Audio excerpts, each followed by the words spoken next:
Ernesto. Sobrou 2 minutos, olha aí, 1 minuto e 45 de saldo aí, gente. Isso é que é disciplina. E para mostrar a importância, né, da nossa parceria, de você ter um instrumento como o DIEESE, esse estudo ele vai ser devidamente publicado, né, nos nossos canais oficiais. Essa apresentação aqui nós já podemos disponibilizar, inclusive, no grupo de informativos do nosso congresso, que eu acho que elucida uma série de coisas. E eu queria também, gente, já passando aqui para o debate da carreira que queremos, fazer um pouco uma conversa com vocês sobre o que representa, o que nós estamos fazendo aqui hoje, o que representa esse momento que nós estamos aqui no CONSAG, né? Nós estimulamos muito o debate sobre a carreira que queremos no âmbito dos setoriais. A gente criou um espaço para que cada ramo da nossa categoria pudesse articular suas propostas, articular o que pensa, os seus desejos, as suas necessidades, para que a gente chegasse nesse momento e pudesse trazer para o âmbito do sindicato a pauta de reivindicações, o horizonte estratégico que nós vamos traçar para a nossa carreira, para a nossa categoria, para os próximos anos, para o próximo período de luta, né? E aqui, vocês são autoridades em conhecer a realidade que é experimentada por cada um. Vocês são autoridades no debate técnico, no debate de carreira. Eu fiquei extremamente orgulhoso quando eu pude ler os relatórios que foram produzidos por cada um dos setoriais, porque expressaram, de fato, um nível de cuidado, um nível de engajamento, um nível de refinamento, de conhecimento de causa sobre o que cada ramo dessa categoria quer. E o que eu queria falar com vocês era realmente sobre a pauta em si, o objetivo de se formar essa pauta, porque a gente vê também que tem uma série de debates que vão acontecendo e eu queria trazer aqui algumas informações. Qual que é o objetivo de uma pauta de reivindicações do sindicato? Para mim, em primeiro lugar, é a gente poder apontar o horizonte estratégico de onde essa carreira quer chegar. Isso é algo fundamental, né? É ter este horizonte estratégico, né? Em segundo lugar, algo que a pauta de reivindicações ela é, e é muito importante por causa disso, que ela é matéria-prima de trabalho, né, da direção sindical. As pautas legitimadas aqui por esse congresso, elas vão servir de insumo para que a gente possa desenvolver uma série de trabalhos. Então, se o congresso aprova 1, 2, 3, 5 pautas, né, a gente vai ter muito pouco material legitimado para poder trabalhar, para poder tocar, para poder fazer estudos, né? Aqui eu não estou falando só levar para a mesa de negociação, até porque nós temos discutido uma série de outras coisas aqui, mas estudar, aprofundar, promover seminários, promover discussões. Então, quanto mais rica a pauta, e essa pauta ela deve refletir os anseios e as necessidades da nossa categoria, quanto mais rica essa pauta for, e aí nós não precisamos nos preocupar com o endereçamento, que eu vejo essa preocupação também no setorial, mas, isso aí não é da mesa da regulação, isso é lá do debate geral das entidades. Não tem problema. Os Sinagências participam do debate geral das entidades e é dever da regulação contribuir de forma qualificada para os debates que acontecem na Mesa Nacional de Negociação Permanente, né, que a gente apelidou de Mesa Central. Então, a gente tem esse detalhe, não precisamos nos preocupar na construção de uma pauta, na questão de a gente ter um excesso de preciosismo, um excesso de detalhe, porque essa pauta ela representa o quê? Isso que a gente vai discutir aqui representa o quê? Representa e precisa representar as necessidades do conjunto de todos e todas que estão aqui nesse plenário e que vem já representando um outro grupo que os elegeu, mas, sobretudo, gente, essa pauta de reivindicações ela precisa representar um pacto de confiança mútua entre todos os ramos e todos os setores dessa categoria. Porque o que é uma pauta forte? Eu quero remontar um pouco aqui o histórico dos nossos processos de negociação para que nós entendamos o que é uma pauta forte. nos últimos 15, 20 anos, não houve uma alteração substancial das pautas que foram levadas à mesa de negociação. Vamos retomar aqui? Equiparação remuneratória com ciclo de gestão. De uma forma ou de outra, é algo que a gente vem pleiteando ao governo, pelo menos ali no final dos anos 2000. Né? Isso está lá. A pauta de alteração de requisito de ingresso dos cargos de nível médio. É uma pauta que também está legitimada há 15, 20 anos. A pauta de nomenclatura, como foi apresentada pelos analistas no último processo, ela não veio bem assim, mas ela também já teve um desenvolvimento, já teve discussões lá atrás do regulador federal, já é uma preocupação que foi apresentada ao governo algumas vezes. O pertencimento dos companheiros do quadro específico e do PEC à categoria da regulação também é uma pauta que já tem mais de 20 anos. E por que eu estou falando isso, gente? Porque, primeiro, o governo tem negado reiteradamente essas pautas. Só que essa negativa, ela não pode ser motivo para a gente desistir. Nós não vamos desistir da remuneração do ciclo de gestão, que agora eu tenho certeza que esse Congresso vai aprovar, que é o núcleo de regulação financeira, porque vai guardar a pertinência com a atividade regulatória. Nós não vamos desistir porque nós tivemos negativa. Nós não podemos desistir das nossas bandeiras de luta histórica por conta das negativas. E aqui eu quero saudar uma luta que eu tive a oportunidade histórica de participar de um pedaço dessa luta, que é a luta de 20 anos da Agência Nacional de Mineração para ser reconhecida como agência e para ter a sua equiparação remuneratória. Foram 20 anos. Então, o critério do que nós vamos levar para o governo não pode ser o quantas vezes essa coisa foi negada. Tem que ser o quanto isso nos representa, porque a pauta forte, pessoal, é a pauta que nos unifica internamente. Quais são as variáveis que nós temos no processo de negociação? Muitas, mas só algumas delas nós temos governabilidade a respeito. Eu tenho uma variável, né, que é uma questão estrutural do Estado brasileiro. O Estado que historicamente é oligárquico, o Estado que historicamente é voltado à manutenção do poder das mesmas elites há 500 anos, como é a estrutura de todo Estado de origem escravocrata. Essa é a herança histórica e um passado que esse país precisa passar limpo, né? Então, nós temos elementos estruturais do Estado que não está disponível para a gente imediatamente alterar isso. É um dado. Nós temos elementos que são conjunturais, que depende do momento político que a gente está vivendo.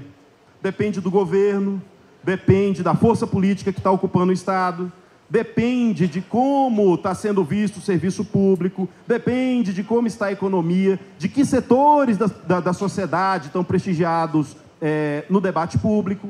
Então, há governos que nós não temos sequer mesa de negociação, e passamos por isso recentemente. Ficamos aí 6, 7 anos, não foi sem reajuste, foi sem qualquer possibilidade de diálogo. E isso é um elemento conjuntural. Isso a regulação sozinha não tem como alterar, né? Então, isso é um elemento conjuntural. Agora, tem um outro elemento também que é importantíssimo, muito importante, que é uma variável do processo de negociação, que é a capacidade de mobilização da categoria. É a capacidade dessa categoria demonstrar força, né? Força perante o governo, força perante a sociedade, força perante, né, os processos de trabalho e mostrar o quanto ela é relevante nesse processo. E isso se faz com greve, com operação padrão, com diversas mobilizações. Tivemos a honra de poder participar com essa categoria da Operação Valoriza a Regulação ano passado, que é algo do qual devemos todos e todas nos orgulhar aqui, que numa situação extremamente adversa, com condições organizativas precárias, com um sindicato absolutamente desmontado, vindo de uma perspectiva de governo que era muito autoritária, as pessoas estavam todas intimidadas, ninguém queria mexer com isso, recrudesceu muito autoritarismo dentro das agências, as pessoas com medo de se colocar numa operação dessa e ser perseguido nos seus locais de trabalho, e ser marcado, e sofrer um PAD. E mesmo nessas condições, nós conseguimos fazer uma operação que tensionou sim o governo, né? Não conseguimos ter tudo que nós pautamos, mas nós saímos, né, com percentuais diferenciados em relação a outra categoria. Isso fez diferença, né? Então, a mobilização é a única variável que está à nossa disposição.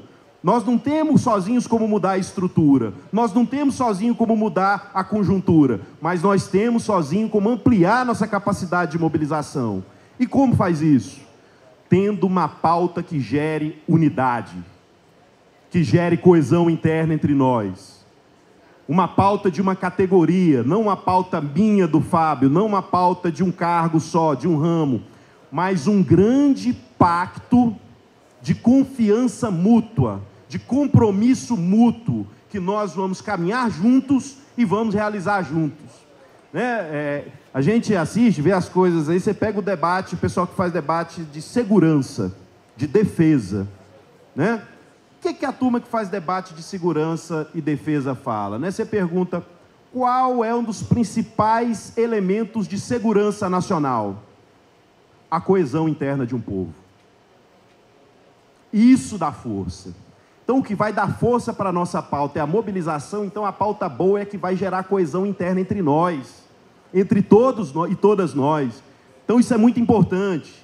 E temos que ter tranquilidade, gente, para enfrentar alguns mitos que surgem na nossa categoria e que a gente tem que ter tranquilidade. Quero fazer isso compartilhando a experiência nossa às mesas de negociação. Tive a oportunidade, seja como observador, seja como negociador, de estar presente nas mesas de negociação de 2012 para cá. E o que é que a gente vê nessas mesas? A gente vê a categoria levando uma pauta estruturante, a categoria querendo discutir questões profundas e organizativas. E os governos geralmente vão tentando levar a gente, resumir a pauta ao índice remuneratório que ele quer dar.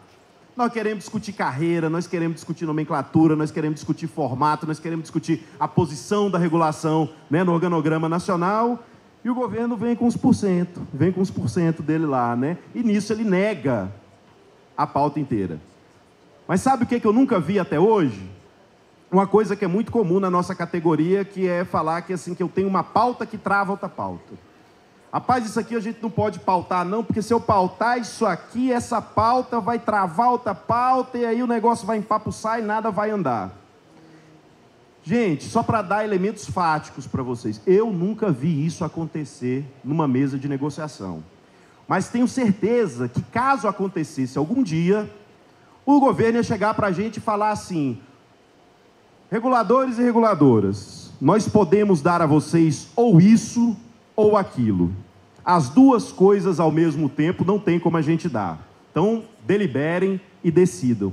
Mas isso nunca aconteceu, porque tem essa coisa da gente achar que eventualmente uma pauta atrapalha a outra. Eu já ouvi muito, e isso é uma lenda urbana com a qual nós não precisamos nos preocupar, porque a mesa não é assim. Então, não é certo dizer, não veio o ciclo de gestão porque os analistas pediram nomenclatura, ou não veio alteração de requisito dos técnicos porque o quadro específico pediu a sua inclusão na categoria. Cada uma dessas pautas tem sido negadas reiteradamente de conjunto, né? Cada uma com os motivos do momento que o governo quer dar naquele momento histórico, que são momentos diferentes, né? E o nosso dever, nós vamos desistir porque as coisas são difíceis? Não, nós vamos pautar porque as coisas são justas. E é essa justeza das pautas que vai fazer com que a gente tenha coesão interna para enfrentar e continuar pautando isso, né? Para que isso que é e parece impossível, como um dia pareceu impossível o DNPM se tornar agência reguladora, ou a carreira ser remunerada por subsídio, o que parecia impossível, se tornar inevitável. E o que vai fazer isso é a nossa mobilização e a nossa coesão interna. Então vamos construir essas pautas com tranquilidade, vamos construir essas pautas com solidariedade, vamos construir essas pautas porque vamos lembrar, a única variável sobre a qual nós temos governabilidade é a mobilização. E o que vai fazer a mobilização ser forte é eu sair daqui hoje, é esse congresso sair daqui hoje, né, com uma pauta, né, que a companheira Simone ali, que é do quadro específico, ela vai olhar para o lado, ela vai falar assim: essa pauta representa a minha categoria e eu estou representada nessa pauta porque eu faço parte dessa categoria. Eu chegar, meu colega Varley ali da Anvisa, né, que é especialista em regulação, e falar: nós vamos sair daqui, essa pauta me representa, porque essa pauta representa a categoria e representa eu que sou especialista também.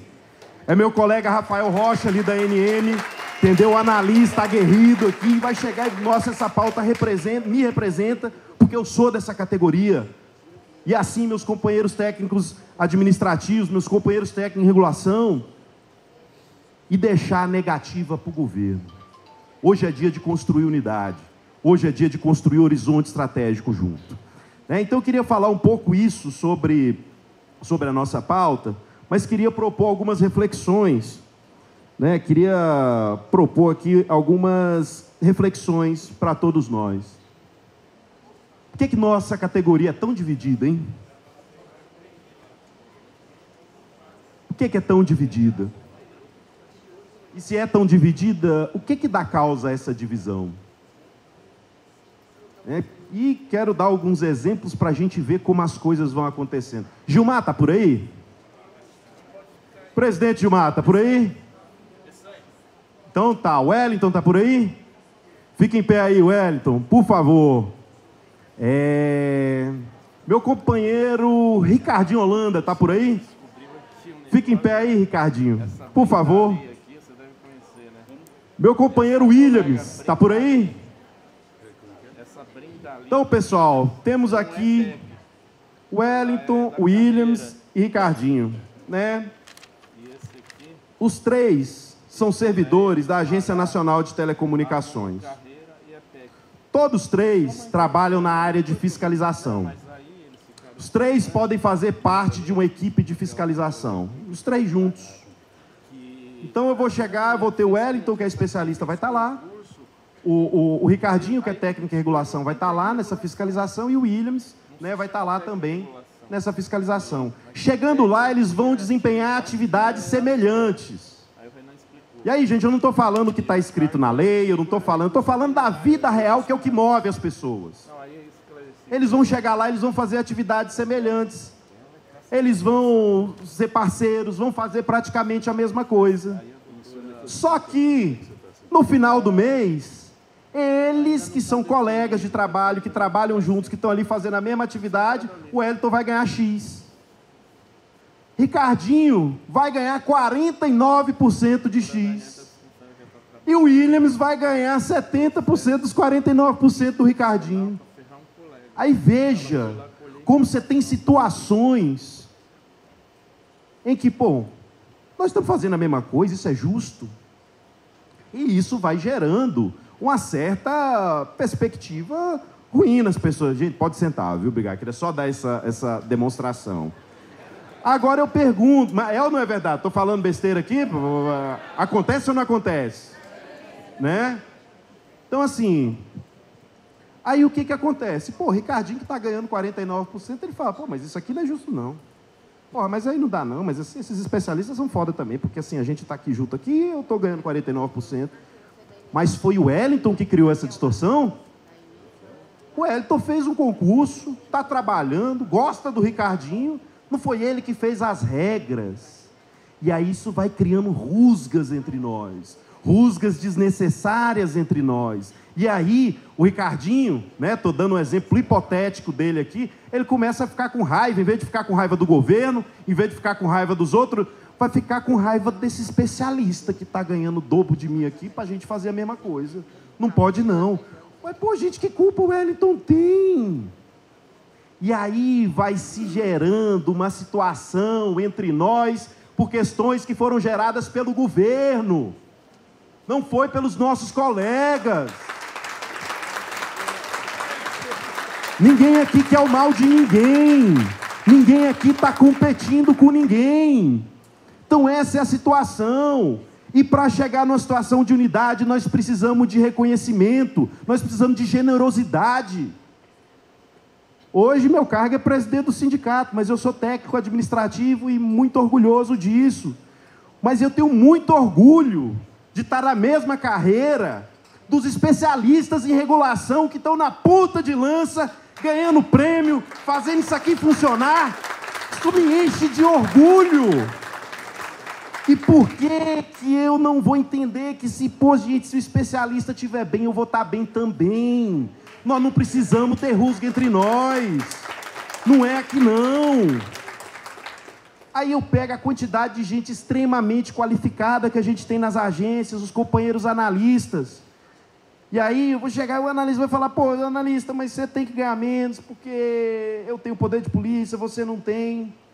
Pois é, meus amigos, mas vocês já experimentaram também fazer a fiscalização de contrato, você ter milhões de responsabilidade no seu CPF, isso também não é uma responsabilidade? Temos as nossas diferenças, temos diferentes atribuições, mas isso não precisa gerar uma divisão entre nós. E aí, pessoal, a gente vai para a parte aqui também, quero falar dos companheiros técnicos, né? E aí eu falo com um pouco mais de lugar de fala, como se diz, né? Os técnicos de regulação e os técnicos administrativos, eu queria fazer uma fala aqui também, um pouco nos unindo. Tem umas pequenas diferenças de atribuição, mas eu acho que o mais forte é o que nos une. A Diese acabou de apresentar os dados aqui. Muitas vezes, mais de 90% tem nível superior. Isso é um dado. Beleza, isso é pacífico para nós. Tem muito técnico aqui. Quem trabalha sabe a qualidade dos técnicos de regulação, dos técnicos administrativos, lideram o processo, chefiam os setores. Muitos têm mestrado, têm doutorado. Mas sabe o que acontece e que às vezes gera uma divisão? É porque você tem pessoas brilhantes, extremamente competentes. E talvez a palavra que está na moda, né? A maior dor dos técnicos é ser reduzido pelo fato de ter feito um concurso de nível intermediário. É que nós, muitas vezes, somos reduzidos ao grau de escolaridade do nosso concurso. E estamos falando de gente genial, estamos falando de gente boa de serviço, estamos falando de gente qualificada. E os técnicos, muitas vezes, são desumanizados. E eu estou falando do ponto de vista da percepção, do ponto de vista moral. Agora, isso se traduz salarialmente também. Não conheço técnico que queira ter, ele sabe, todos os técnicos sabem que fizeram um tipo de concurso para um determinado tipo de cargo. No entanto, gente, não é razoável que um trabalhador de agência reguladora, seja ele de qual cargo, de qual nível, perceba menos de 50% dos seus colegas. Não é justo isso para quadro nenhum. Não é que quer invejar o outro, que quer ser o que não é, mas menos de 50%. Isso é demais, sabe? E aí somos nós que vamos dizer, né, que o especialista não pode sonhar, não pode querer, não pode estar no núcleo de regulação financeira, não pode ter a devida equiparação com outros setores do Estado, e que eu ouso dizer, tem uma complexidade menor e tem atividades que são muito menos criativas e muito mais datadas. Porque a auditoria, muitas vezes, algumas coisas aí que são o ó do borogodó no Estado, vão ser levados pela inteligência artificial. Regulação é criatividade. Regulação, você tem que acompanhar a dinâmica do mercado. Regulação, você tem que acompanhar a ponta de lança do desenvolvimento tecnológico do setor. É com isso que nossos especialistas em regulação estão lidando. E merecem ser reconhecidos por isso, e merecem sonhar. Os analistas da mesma forma, extremamente qualificados. E somos nós, categoria, que vamos dizer que os especialistas não podem. Somos nós que vamos dizer, nós aqui, entre nós, não vamos deixar nem o governo negar. Somos nós que vamos limitar qual que é o parâmetro e qual que é o patamar que o analista acha que deve chegar. Somos nós que vamos negar o que os técnicos de regulação, o que os técnicos administrativos, a proporção é 50, é 60, é 70, é o governo que vai dizer, é o governo que vai negar, porque daqui, deste crachá e dos meus votos, não sairá qualquer proposta para limitar os sonhos, os desejos e as necessidades de qualquer um dos companheiros e companheiras.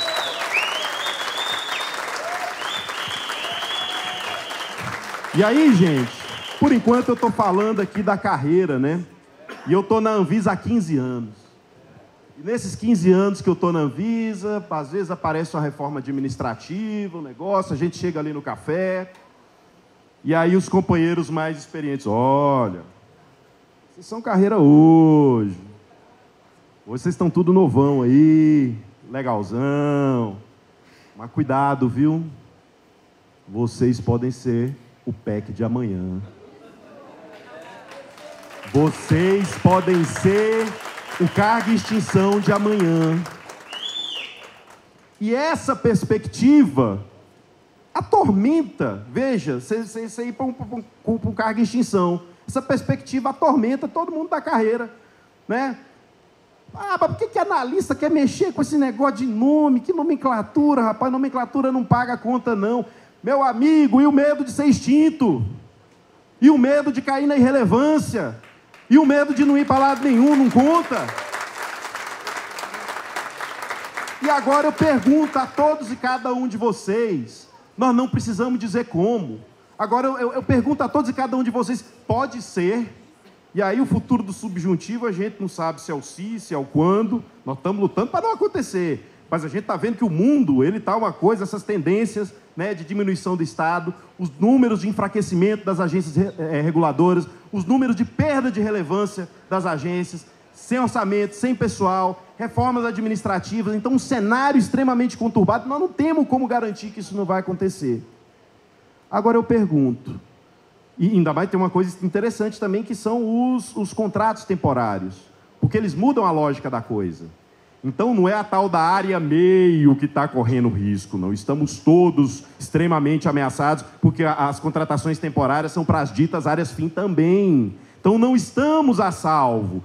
Não há arca, né, como queriam outros aí para nos salvar. Isso não vai acontecer. Agora eu pergunto, aconteceu. Tornamos-nos cargo em extinção.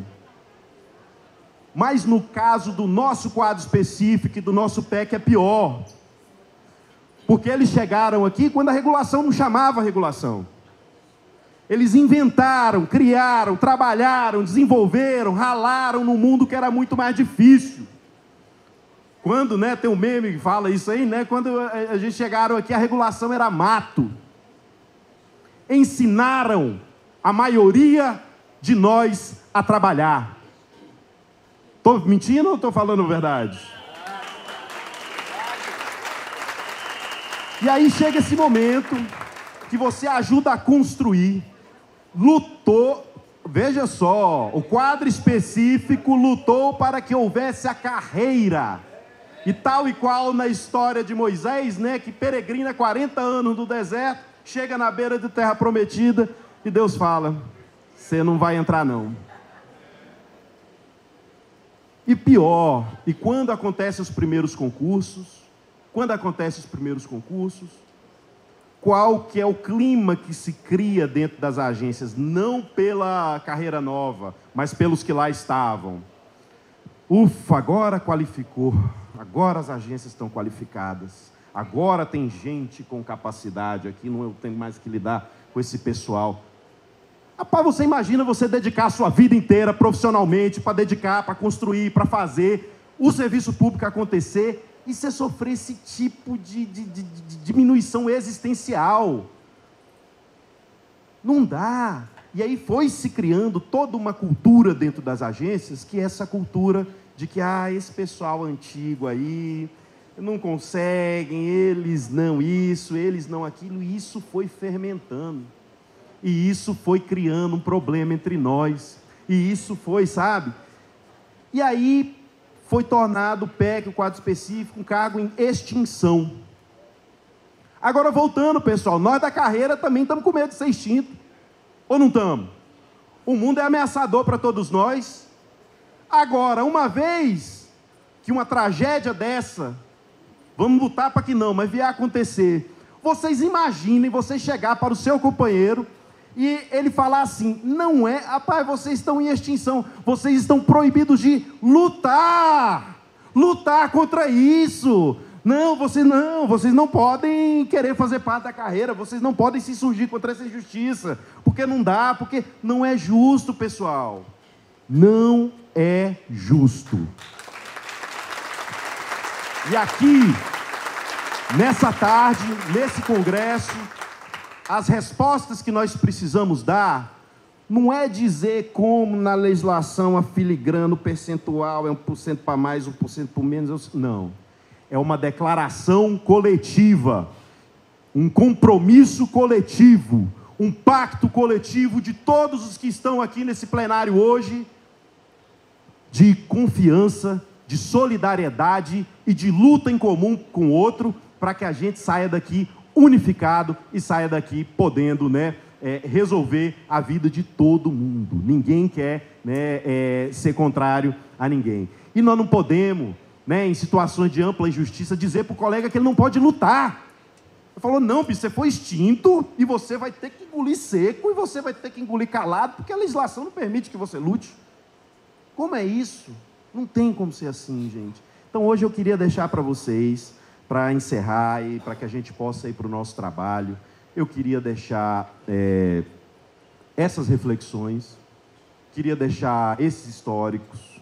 Eu não quis me ater a tabelas, a propostas, porque isso aí vocês fizeram muito melhor do que eu. O que eu posso compartilhar com vocês é essa trajetória que a gente tem de 15 anos nas agências, essa trajetória há 2 anos aí como presidente, podendo conversar, podendo ouvir, podendo entender o que é a dor, o que é a necessidade de cada um. Então é isso que eu quero deixar para vocês, essa reflexão. Vamos em unidade. Se tiver alguém que tem que negar alguma coisa aqui, não somos nós negarmos para nós mesmos, entendeu?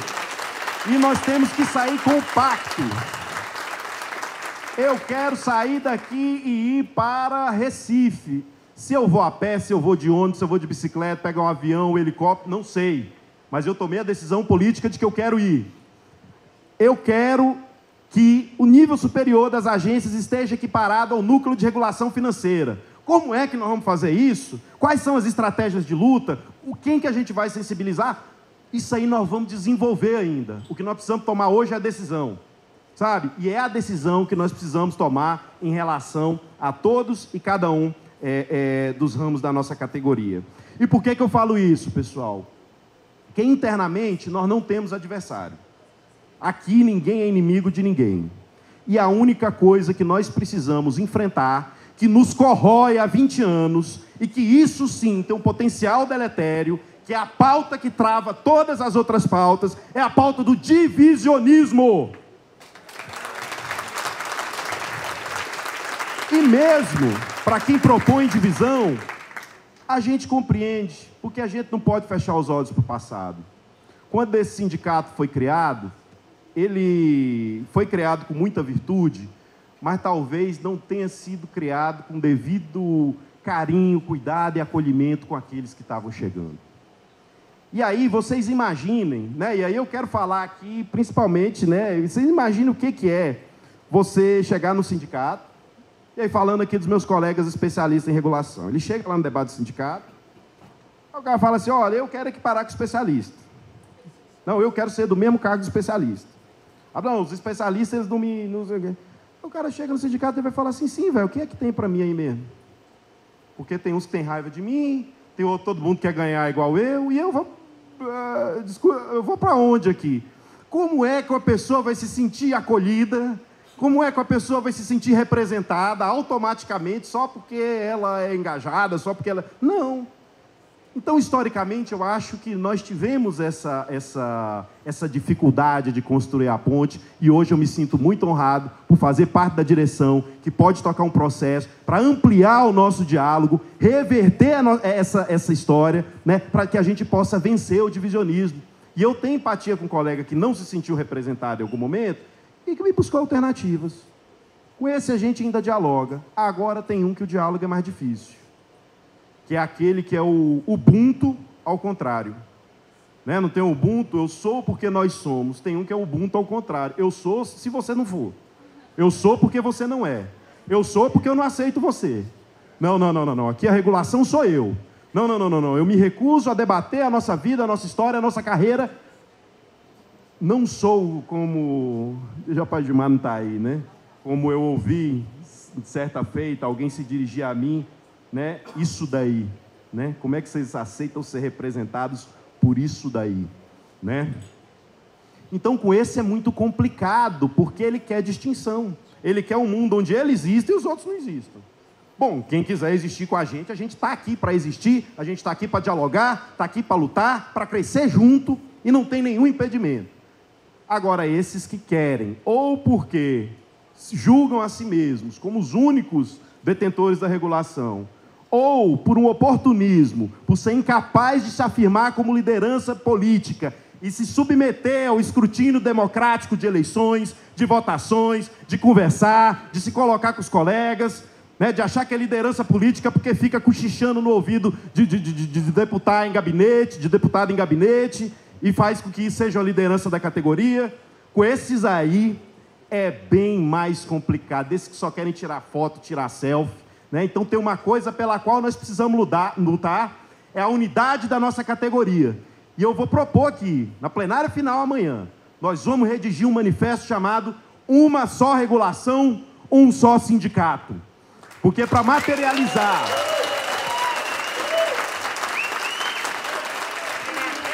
Porque é o seguinte, gente, chega, dá o problema do contra-cheque, onde é que está esse pessoal? Não vai, é procurar os sinagências. Deu problema lá no PGD, no PGOR, no teletrabalho, cadê esse pessoal? Não tem não, vai procurar os sinagências. Então, os sinagências existem no dia a dia, e é essa estrutura que a gente está conseguindo construir, coletivamente, ampla, né, é que vai ser capaz. Aí vocês imaginam, se a gente começa a fracionar, um sindicato individual ou vários sindicatos fracionados, não vão ter um jurídico potente, não vão ter comunicação potente, não vão conseguir mobilizar, vão arrebentar todas as pontes de diálogo que a gente está construindo a duras penas, sabe? Porque se hoje o diálogo é pequeno, se você institucionaliza isso, você acaba, você quebra, você racha com o diálogo, né? E isso nós não podemos admitir. Por quê? Porque uma minoria, não sei se de 100, 200, 500, não pode determinar o que mais de 3.500 estão fazendo na sua organização. E aqui hoje, se esse argumento de ter um sindicato fechado, sabe, aquela coisa que ninguém sabe o que está acontecendo, sem transparência, se esse argumento já fez sentido, eu acho que esse consagre demonstra que isso deixa de fazer sentido. Então, é muito importante que nós estejamos aqui unificados também em torno da nossa entidade sindical. Gente, sem mais delongas, é hora de vocês trabalharem. Quero apenas deixar aqui, em nome da Executiva Nacional dos Sinagências, um forte abraço a todos, o mais profundo desejo de que hoje nós fortaleçamos como nunca a nossa unidade e saber que aqui, né, vocês vão ter a condição de ter um sindicato que representa, que escuta, que dialoga, que quer construir solidariedade, que quer pensar o futuro das agências e que quer estar presente no dia a dia de cada um, como hoje estamos presentes em todas as unidades da federação. Vamos juntos, só a luta